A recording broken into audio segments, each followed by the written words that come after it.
नमस्कार मित्रों, हमें पूर्ण विश्वास है कि आप पुस्तकों के सार से जीवन सुधारने की इस रोमांचक यात्रा का आनंद ले रहे हैं और अपने जीवन में सकारात्मक बदलाव लाने के लिए पूरा प्रयास कर रहे हैं। याद रखें, लगातार प्रयास और कड़ी मेहनत का कोई विकल्प नहीं होता। यही दो गुण हैं जो सपनों को हकीकत में बदलते हैं। तो आइए आज एक और अनमोल सीख के साथ इस सफर को आगे बढ़ाते हैं। कभी आपने सोचा है कि हम वो काम क्यों करते हैं जो हम करते हैं? हमें से हर कोई खुद को एक अच्छा इंसान मानता है। हम मानते हैं कि हम दूसरों की मदद करने के लिए दान करते हैं, अच्छे कपड़े पहनते हैं ताकि आत्मविश्वास महसूस कर सके और कठिन परीक्षाएं पास करते हैं ताकि ज्ञान हासिल कर सके। लेकिन क्या ये सच्चाई है या ये सिर्फ एक कहानी है जो हमारा दिमाग हमें सुनाता है? जरा रुकिए और सोचिए, क्या हम दान इसलिए करते हैं ताकि लोग हमें दयालु समझें? क्या हम महंगे कपड़े इसलिए पहनते हैं ताकि दूसरे हमें अमीर समझें? और क्या डिग्री हासिल करना सच में सिर्फ ज्ञान पाने के लिए होता है, या फिर यह सिर्फ एक टिकट है एक अच्छी नौकरी के लिए? यही वो असहज सवाल है जिनका जवाब देने की कोशिश की गई है एक अनोखी किताब में, the elephant in the brain. लेकिन यहां हाथी कौन है? ये कोई जानवर नहीं है, बल्कि हमारे दिमाग में छिपा एक अनजाना सच है जिसे हम खुद से भी छुपाते हैं। इस वीडियो में हम आपको एक ऐसी सच्चाई से रूबरू कराएंगे जो शायद आपको थोड़ा असहज कर दे, पर आपके जीवन को बेहतर ढंग से समझने में मदद करेगी। याद रखिएगा, कभी कभी असली हाथी वो नहीं होता जो आप देखते हैं, बल्कि वो होता है जो आप देखना ही नहीं चाहते। तो बने रहिए हमारे साथ, क्योंकि अब हम शुरू करने जा रहे हैं the elephant in the brain की एक रोमांचक और विचारोत्तेजक यात्रा। यह पुस्तक दो लेखकों द्वारा लिखी गई है, केविन सिमलर और रॉबिन हैंसन। केविन सिमलर एक लेखक, निबंधकार और सॉफ्टवेयर इंजीनियर है। वे मनोविज्ञान, दर्शन और सामाजिक व्यवहार पर गहरी अंतर्दृष्टि के लिए जाने जाते हैं। उनका लेखन अक्सर इंसानों के छिपे हुए इरादों और सामाजिक संकेतों को उजागर करता है। उन्होंने कई ब्लॉग और लेख भी लिखे हैं जो उनके विचारशील दृष्टिकोण के लिए प्रशंसा पाते हैं। दूसरी ओर रॉबिन हैंसन एक अर्थशास्त्री, प्रोफेसर और भविष्यवक्ता है जो जॉर्ज मेसन यूनिवर्सिटी में पढ़ाते हैं। वे निर्णय सिद्धांत यानी डिसीजन थ्योरी, सामाजिक विज्ञान और भविष्य प्रौद्योगिकी पर अपने शोध के लिए प्रसिद्ध हैं। रॉबिन एफएचआई ऑक्सफोर्ड यूनिवर्सिटी के साथ भी जुड़े रहे हैं और उनके विचार अक्सर पारंपरिक सोच को चुनौती देते हैं। उनकी गहरी अंतर्दृष्टि मानव मनोविज्ञान और सामाजिक संरचनाओं पर केंद्रित होती है। The elephant in the brain का मुख्य विचार यह है कि इंसान अपने असली इरादों को न केवल दूसरों से बल्कि खुद से भी छिपाता है। हमारा व्यवहार अक्सर तर्कसंगत दिखता है, लेकिन इसके पीछे गहरे छिपे स्वार्थी उद्देश्य और सामाजिक संकेत होते हैं। दान देना, शिक्षा प्राप्त करना, महंगे कपड़े पहनना, ये सब अक्सर दिखावे और सामाजिक स्थिति बढ़ाने के लिए किए जाते हैं, न कि केवल परोपकार, ज्ञान या सुविधा के लिए। पुस्तक हमें अपने आत्मधोखे यानी सेल्फ डिसेप्शन को पहचानने और स्वीकार करने के लिए प्रेरित करती है, ताकि हम अपने जीवन में अधिक ईमानदारी और स्पष्टता ला सकें। आत्मधोखा यानी सेल्फ डिसेप्शन एक ऐसी प्रक्रिया है जिसमें इंसान अपने असली इरादों और उद्देश्यों को न केवल दूसरों से बल्कि खुद से भी छिपा लेता है। हम अक्सर ये मानते हैं कि हमारे सभी कार्य पूरी तरह से तर्कसंगत और नैतिक होते हैं, लेकिन the elephant in the brain पुस्तक के अनुसार वास्तविकता इससे बहुत अलग होती है। हमारा मस्तिष्क हमें झूठी कहानियां सुनाता है ताकि हम अपने बारे में एक बेहतर छवि बना सके। आत्मधोखा हमें सामाजिक स्थिति बनाए रखने, अपनी छवि सुधारने और गिल्ट या पछतावे से बचने में मदद करता है। हालांकि इसके प्रभाव गहरे और व्यापक हो सकते हैं, क्योंकि ये हमें खुद के बारे में झूठी धारणा बनाए रखने के लिए मजबूर करता है।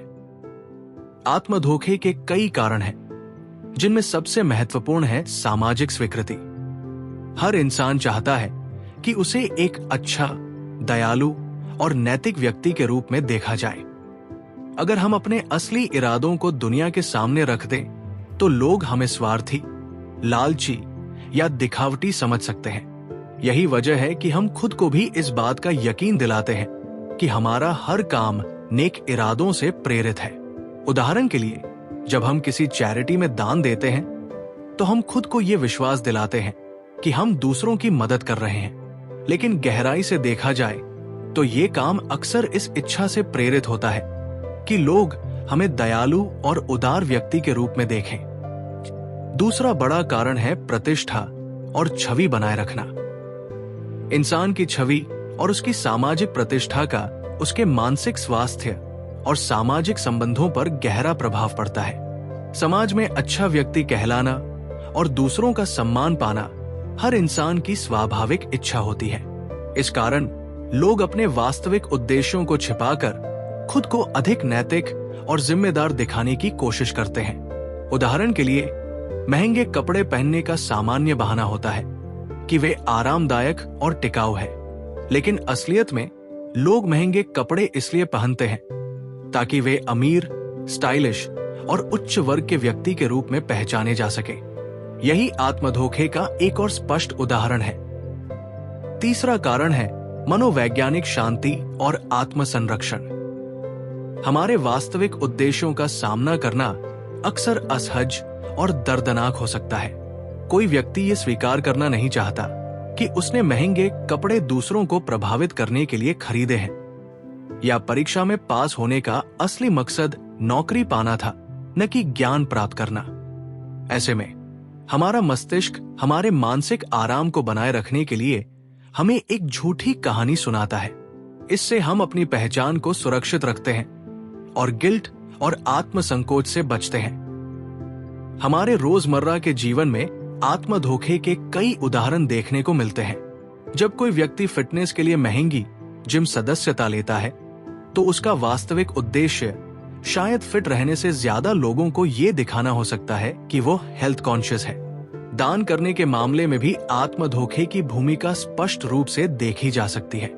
हम मानते हैं कि हम परोपकार के लिए दान कर रहे हैं, लेकिन कई बार हमारा असली उद्देश्य दूसरों पर दयालु और उदार इंसान होने का प्रभाव छोड़ना होता है। यही कारण है कि कई लोग चुपचाप दान करने की बजाय इसे सार्वजनिक रूप से करते हैं। इसी तरह सोशल मीडिया पर लोग अपनी सफलताओं और उपलब्धियों को बार बार दिखाते हैं, लेकिन वे इसे इस बहाने करते हैं कि वे दूसरों को प्रेरित करना चाहते हैं। असल में वे अपनी सामाजिक स्थिति को बेहतर बनाने और मान्यता प्राप्त करने के लिए ऐसा करते हैं। सामाजिक व्यवहार यानी सोशल बिहेवियर और संकेत यानी सिग्नलिंग हमारे दैनिक जीवन और समाज के संचालन में महत्वपूर्ण भूमिका निभाते हैं। हर व्यक्ति अपने हाव भाव, कार्यों और शब्दों के माध्यम से दूसरों को संकेत देता है। ये संकेत हमारे सामाजिक रिश्तों, प्रतिष्ठा और निर्णयों को प्रभावित करते हैं। इस पुस्तक के अनुसार अक्सर हमारे सामाजिक व्यवहार के पीछे का वास्तविक उद्देश्य वो नहीं होता जो हम खुद को बताते हैं। हमारा दिमाग हमें इस बात का यकीन दिलाता है कि हमारे कार्य नैतिक और तर्कसंगत है, जबकि वास्तव में वे दिखावे और सामाजिक छवि को बेहतर बनाने के इरादे से प्रेरित होते हैं। सामाजिक व्यवहार का अर्थ है वो तरीका जिसके जरिए व्यक्ति समाज के अन्य सदस्यों के साथ संपर्क और बातचीत करता है। इसमें बातचीत करना, मदद करना, प्रतिस्पर्धा करना और सहयोग करना शामिल है। इंसान एक सामाजिक प्राणी है और समाज के साथ सामंजस्य बनाए रखना उसकी जरूरत है। सामाजिक व्यवहार का मूल उद्देश्य समाज में स्वीकार्यता और जुड़ाव बनाए रखना है। हमारे पूर्वजों के समय में समूह के साथ रहना जीवित रहने के लिए आवश्यक था, और आज भी हमारी सोच और व्यवहार इसी प्रवृत्ति से प्रभावित होते हैं। संकेत यानी सिग्नलिंग का अर्थ है किसी व्यक्ति के हाव भाव, कार्य या संदेश के माध्यम से दूसरों तक अप्रत्यक्ष रूप से कोई सूचना पहुंचाना। संकेत कई प्रकार के होते हैं, जिनमें सबसे महत्वपूर्ण संकेत है स्थिति, क्षमता और परोपकारिता के संकेत। उदाहरण के लिए, महंगी घड़ी पहनना, लग्जरी कार चलाना और प्रतिष्ठित संस्थान से डिग्री लेना ये दिखाने के लिए किया जाता है कि व्यक्ति सामाजिक रूप से सफल और सक्षम है। इसी तरह सार्वजनिक रूप से दान देना ये संकेत देता है कि व्यक्ति दयालु और परोपकारी है। ये सभी संकेत हमें समाज में सम्मान और प्रतिष्ठा दिलाने में मदद करते हैं। सामाजिक व्यवहार और संकेत के बीच गहरा संबंध है। हमारा व्यवहार और निर्णय अक्सर इस पर निर्भर करता है कि हम दूसरों को क्या संकेत देना चाहते हैं। हमारे रोजमर्रा के जीवन में इन संकेतों के कई उदाहरण हैं। लोग जब सोशल मीडिया पर अपनी छुट्टियों की तस्वीरें या फिटनेस जर्नी की कहानियां साझा करते हैं, तो उनका उद्देश्य केवल खुद को व्यक्त करना नहीं, बल्कि अपनी संपन्नता, फिटनेस और खुशी का संकेत देना होता है। इस पुस्तक के अनुसार शिक्षा का असली उद्देश्य केवल ज्ञान और कौशल अर्जित करना नहीं है, बल्कि सामाजिक संकेत भेजना भी है। पारंपरिक सोच के विपरीत शिक्षा का मुख्य मकसद लोगों को अधिक सक्षम बनाना नहीं, बल्कि उन्हें प्रतिष्ठा और योग्यता का प्रमाण पत्र दिलाना है। एक प्रतिष्ठित कॉलेज की डिग्री ये संकेत देती है कि व्यक्ति मेहनती, अनुशासित और बुद्धिमान है, भले ही पढ़ाई के दौरान अर्जित अधिकांश ज्ञान का वास्तविक कार्य में ज्यादा उपयोग न हो। इस दृष्टिकोण के अनुसार डिग्री और शैक्षिक प्रमाण पत्र एक स्टेटस सिंबल की तरह काम करते हैं, जो नौकरी के बाजार में दूसरों पर बढ़त दिलाते हैं। शिक्षा संस्थान केवल सीखने की जगह नहीं है, बल्कि वे व्यक्ति की सामाजिक स्थिति और काबिलियत का प्रदर्शन करने के मंच के रूप में भी कार्य करते हैं। इस प्रकार शिक्षा का असली उद्देश्य ज्ञान से ज्यादा प्रतिष्ठा और सामाजिक मान्यता अर्जित करना है।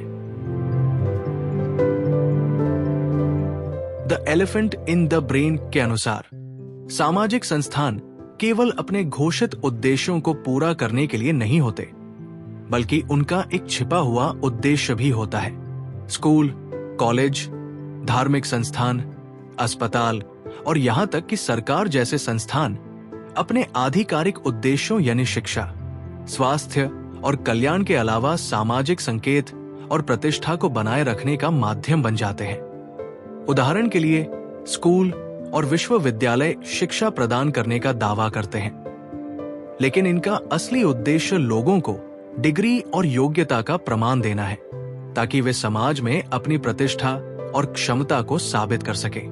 इसी तरह अस्पताल का मुख्य उद्देश्य मरीजों का इलाज करना माना जाता है, लेकिन इसके पीछे का छिपा उद्देश्य डॉक्टरों और अस्पताल की प्रतिष्ठा और विश्वसनीयता का प्रदर्शन करना भी होता है। धार्मिक संस्थान भी इसी सिद्धांत का पालन करते हैं। वे आध्यात्मिकता और नैतिकता सिखाने के अलावा लोगों के बीच सामाजिक स्थिति और परोपकारिता का प्रदर्शन करने का एक जरिया बन जाते हैं। जब लोग धार्मिक अनुष्ठानों में बढ़ चढ़कर भाग लेते हैं या सार्वजनिक रूप से दान देते हैं, तो ये दूसरों के सामने पवित्र और दयालु व्यक्ति के रूप में अपनी छवि बनाने का प्रयास होता है। पुस्तक का तर्क है कि सामाजिक संस्थान केवल सेवा और कल्याण के लिए नहीं बनाए गए, बल्कि वे लोगों को ये अवसर देते हैं कि वे अपनी स्थिति, प्रतिष्ठा और योग्यता का प्रदर्शन कर सके। ये दृष्टिकोण हमारे समाज की कार्यप्रणाली को एक नए नजरिए से देखने का मौका देता है। अगर लोग इन छिपे मकसदों को पहचान ले, तो वे अधिक ईमानदारी और स्पष्टता के साथ निर्णय ले सकते हैं और सामाजिक संस्थानों के वास्तविक प्रभाव को समझ सकते हैं। इस पुस्तक के अनुसार इंसान के मस्तिष्क में कई ऐसे उद्देश्य होते हैं जो हमारी चेतना से छिपे रहते हैं। हम अपने कार्यों के पीछे के कारणों को अक्सर नैतिक और तर्कसंगत बताते हैं, लेकिन वास्तविकता ये होती है कि हमारे असली मकसद हमसे ही छिपे होते हैं।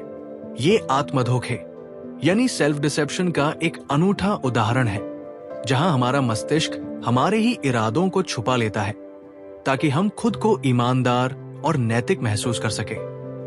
इस छुपे हुए उद्देश्य का उदाहरण परोपकार और दान के कार्यों में देखा जा सकता है। लोग मानते हैं कि वे जरूरतमंदों की मदद के लिए दान करते हैं, लेकिन वास्तविक उद्देश्य अक्सर दूसरों के सामने अच्छा दिखना और प्रतिष्ठा अर्जित करना होता है। इसी तरह लोग महंगी कार खरीदते हैं या महंगे कपड़े पहनते हैं, ये सोचकर कि वे अपनी पसंद का आनंद ले रहे हैं, जबकि असल में वे अपनी सामाजिक स्थिति का प्रदर्शन कर रहे होते हैं। पुस्तक का दावा है कि ये आत्मधोखा हमारी सामाजिक स्वीकृति और प्रतिष्ठा को बनाए रखने के लिए विकसित हुआ है। यदि इंसान अपने असली मकसदों को सार्वजनिक रूप से स्वीकार कर ले तो उसे स्वार्थी या घमंडी माना जा सकता है। इसलिए मस्तिष्क ये रणनीति अपनाता है कि वो असली इरादों को खुद से भी छुपा लेता है। इस प्रक्रिया से इंसान अपने बारे में एक सकारात्मक छवि बनाए रखता है और समाज में स्वीकार्यता प्राप्त करता है। इस दृष्टिकोण से देखने पर हमारे कई सामाजिक कार्य जैसे शिक्षा प्राप्त करना, दान करना, प्रतियोगिताओं में भाग लेना या सोशल मीडिया पर उपलब्धियों का प्रदर्शन करना, ये सब केवल बाहरी उद्देश्य को पूरा करने के लिए नहीं, बल्कि अपनी प्रतिष्ठा और स्थिति को बेहतर बनाने के लिए भी किए जाते हैं। इस तरह मस्तिष्क के छुपे हुए उद्देश्य हमारी व्यक्तिगत पहचान और सामाजिक जीवन में महत्वपूर्ण भूमिका निभाते हैं। जैसा कि लेखक सही तरीके से निष्कर्ष निकालते हैं, आत्मधोखा यानी सेल्फ डिसेप्शन केवल दुनिया के बारे में अप्रिय सत्य से बचने का तरीका नहीं है, ये हमारे बारे में अप्रिय सत्य से बचने का तरीका है। अंत में the elephant in the brain ये स्पष्ट करता है कि आत्मधोखा मानव व्यवहार को आकार देने में गहरी भूमिका निभाता है।